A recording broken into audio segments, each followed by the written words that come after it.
Mga kapuso, malapit 100 katonelada sang basura na kolekta pagkatapos ng Dinagyang Festival 2024.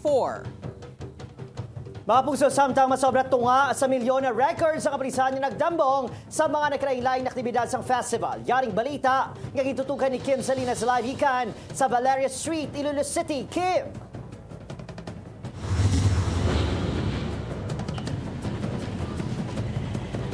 Jerd, Adrian, tinumpok ng mga basura ang nagsugata sa mga street sweepers sa Iloilo Centro kag GSO kung sa diin 87 katoneladang basura ang ila na kolekta.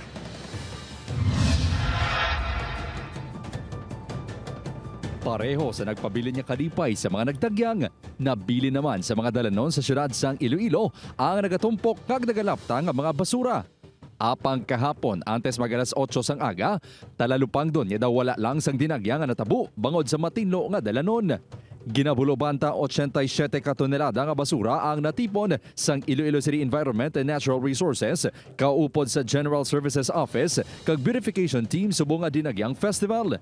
Doble ini kung ikumpara sa mga basura nga nakolekta sang nagligad nga tuig nga yara lang sa masobra 40 katonelada. Suno sa pamunuan sang Iloilo Centro, ang pinakamadamo nga basura ang nakuha sa mga lugar kung saan ginpahamtang nga food festival kaangay sang capital area, Plazoleta Gay kag Corner Valeria Delgado. I think it's because of the number of kiosks nga nagdamo.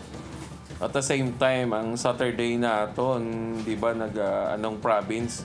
So may mga munisipyo nga na-involved na no, sa dinagyang activity. So mainly siguro amoning ang nagpadugang mansang waste. Kalabanan ng mga basura ang food packaging materials, plastic kag styro cups, paper plates kag single-use plastics. And we observe nga ang iban nga naga-street dancing, sang ice water na wala. So may plastic nga sudlan. So definitely good. Although we augmented sang waste bins sa downtown area, may 30 kami nga gindugang, but overwhelming ang crowd. 85 ka portalets o kon mobile comfort rooms ang ginpahamtang sa tion sang Dinagyang Festival 2024 apang nagkulang ini sa gyapon suno sa sentro.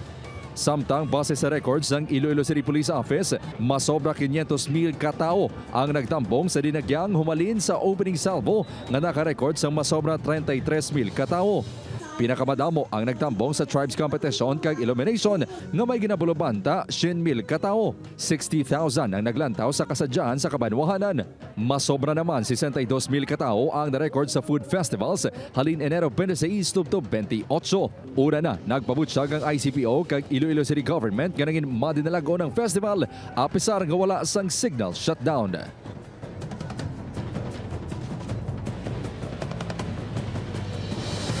Jerd, sa suno okon panawagan sang Iloilo Centro sa publiko ang mangin responsable sa paghaboy sang basura kag hindi mangangihi sa pampubliko nga lugar sa baylo sa mga portalets agod makabulig sa pagmaintenar sa katinlo sa masunod naman nga Dinagyang Festival. Jerd? Madamo gid nga salamat sa update kapuso Kim Salinas.